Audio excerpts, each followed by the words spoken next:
میرے جو سلمان رشدی کے ویوز ہیں وہ برقع کے داد کے انٹرویو کے اندر میں نے دیے ہوئے ہیں. واحد پاکستان کا لیڈر.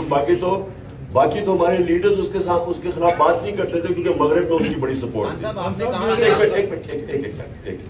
تو میرے بڑے کلیئر ویوز ہیں اس سے. اور اس انٹرویو میں بھی میں نے کہا کہ اس نے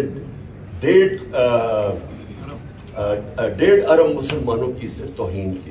میں نے بڑا واضح ہے. اور میں پھر سے آپ کو ریپیٹ کرتا ہوں کہ یہ میں جو بات کر رہا تھا وہ اسپیسیفکلی کر رہا تھا کہ جو طریقہ کار ہے. اور میں پھر سے آپ کو کہتا ہوں کہ اگر آپ یہ اس کو الاؤ کر دیں گے, اجازت دے دیں گے, جو سری لنکا کے اندر انہوں نے اس کو فیصلہ کیا کہ یہی اس نے کیا ہے توہین اور ہزاروں نے پکڑے چلا دیا اس کو.